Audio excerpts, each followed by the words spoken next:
In the 19th century, one famous mathematician who was an atheist, he made an interesting statement. He said, unless you assume God, questions to life purpose become meaningless. We'll discuss this later. So today's topic for discussion is why God? Or do we really need God in our day-to-day life? Everything is already very good. Everything is easily accessible to us just on the click of a button with the advancement of technology. We can easily meet out the necessities of our life just by putting a little hard labor. And we can easily meet the luxuries of our life just by putting a little more labor. Then why there is a need of interference of God? But wait a minute, is everything really good in life? Is it really a reality? Or it is just a concept or a belief forced on our mindset by today's society? If we go deep into it, then we really realize that everything is not good. I'll give you an example. When we meet someone officially and we ask, how are you? Then the usual answer is, I'm fine, I'm good, I'm super. But if we sit with that person for a while, maybe on the lunch table, and then we inquire how things are going, then eventually, things starts coming out, and then they starts discussing the problems amongst each other. Ideally, it is not a reality that everything is good in life. It is simply fabricated idea of the modern society, because at the end of the day, we all observe very well that our life is full of problems. All right, let's get back to our topic, why God. So we know that in our society, there are two mindsets exist. One is where people think that we don't need God's interference in our day-to-day life. And the other one is that yes, they want that there should be God's interference in their life. So the first characteristic of the people who want to lead an independent life, they believe that they want to lead an independent life. They don't want God's interference. They don't want God's control in their day-to-day lives. They think that they are the doer, they are the controller, and they are the enjoyer. So everything is simply focused on to their own well-being in their life. So self-centered consciousness.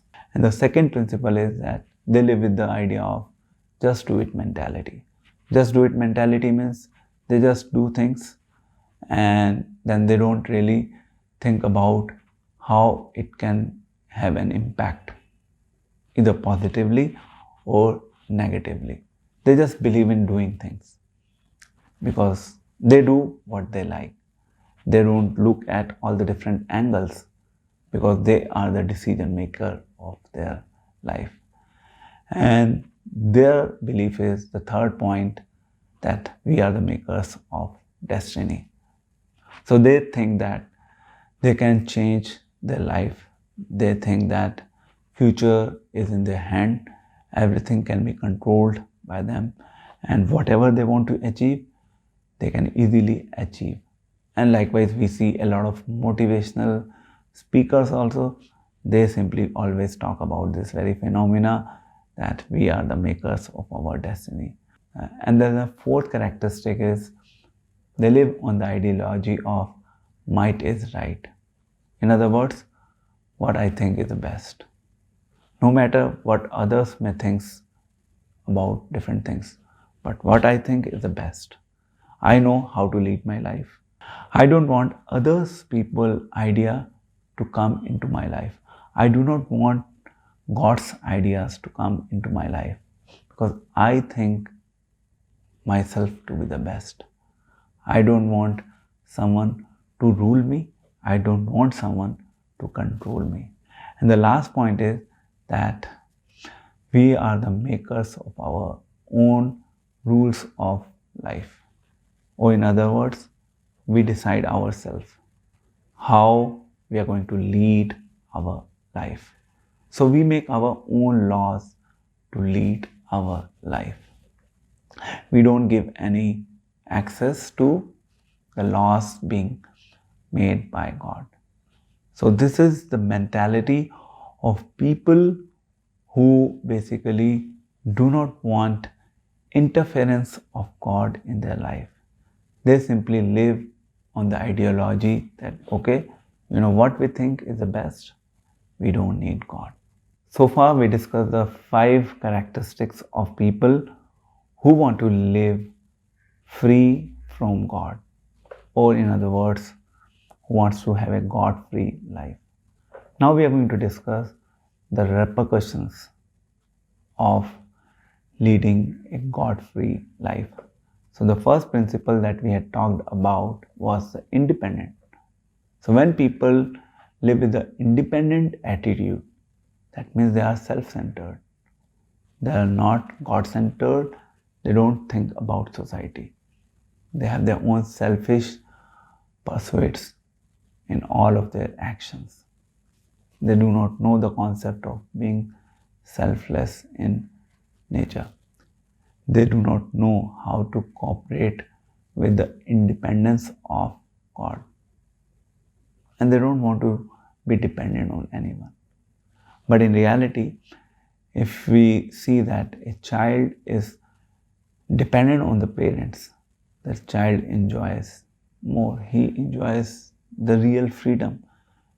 If the child is going in the market with the parents and he's doing whatever he wants to do. He's just small. He knows that his parents are there and parents will always take care of him. So he's dependent on the parents and the child is enjoying that dependency on his parents. Likewise, if we as a son of God, if we become dependent on God, then we cherish our existence. We enjoy it. The second thing we talked about was the just do it mentality. Now, this also has, challenges. People who have this idea of living a life on the premise of just do it, they don't really discriminate between good and bad. They think everything is okay. If someone is doing good, it is fine. If someone is doing bad, it is okay. Because there is no common ground or criteria exists that decides what is right and what is wrong. Someone who is committing a big crime or a theft or a murder, he may think that I am right. Society may say that, oh, no, you are wrong. But that person thinks that he is right because he is living on the idea of just do it. Everything is okay. So morality is lost. Ethics are lost. The basic principles on which a society can live, they are lost. And then the third thing we talked about was we are the makers of our destiny. Let's remember a rule. Everything is not in our control in our life. What to speak of, other people? Even we cannot have a control on our body. What is really going inside us, we cannot have a control over it. We cannot keep a check and balance to it.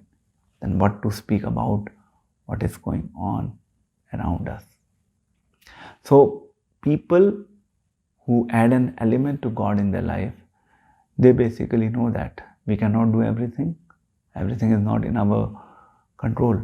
Because if you simply live on this idea that everything is in our control and things do not really happen the way you want them to happen, then you become frustrated. You become dissatisfied. because you think that you are the doer. And then you start thinking, how dare I could not do it? Then you start questioning yourself. So this is a challenge. But people who give access to God, what they think? Their thinking is that, okay, fine, things are not in my control. I could do the best on my side. I have done it.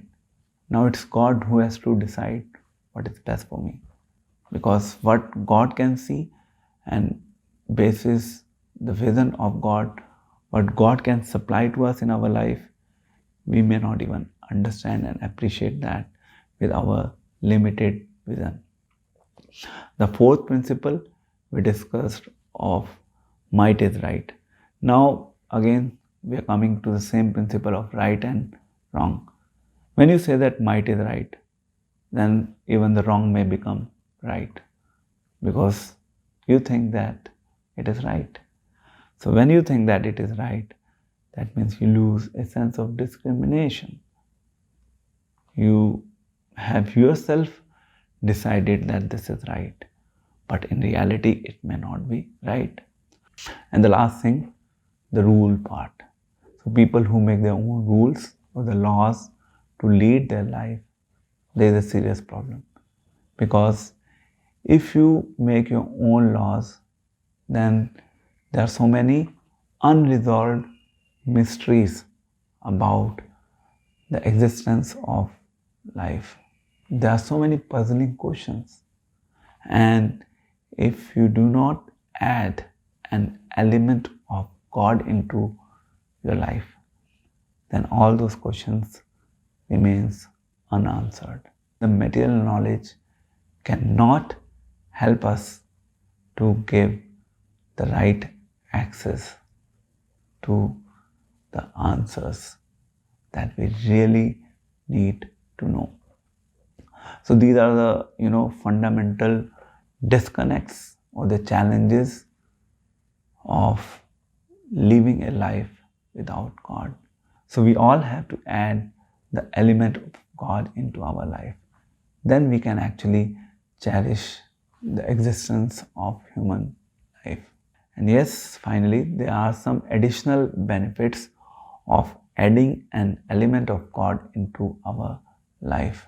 The first is that the problems of life becomes more easier to manage, as we discussed before. Then when we see that people are doing wrong, we suggest them, please do not do wrong. It will have a serious repercussions onto your life. Because we know that everything has equal and opposite reactions. And the last and the most important point is relationship. If we have an element of God in our life, then we see everything in harmony with God. We connect everything with God. And then we do not exploit people around us. We do not exploit material nature that we live in, because we know that everything is a property of God. Nothing is my property, because God is the ultimate controller. He is the ultimate enjoyer. And yes, we are there to participate in His enjoyment, provided we duly surrender to God. So let's go back to the statement from where we started. Unless you assume God, questions to life purpose become meaningless. So Russell made that statement. He was an atheist, but still he also made it clear that if we want to have satisfactory answers to the questions of the meaning of life, then we have to add an element of God into our life. Initially, it may be based on assumptions. No problem. At least we have to start from there. Otherwise, we'll not be able to get satisfactory answers to the different mysterious questions about the existence of life. Thank you very much. See you again. Take care. Hare Krishna.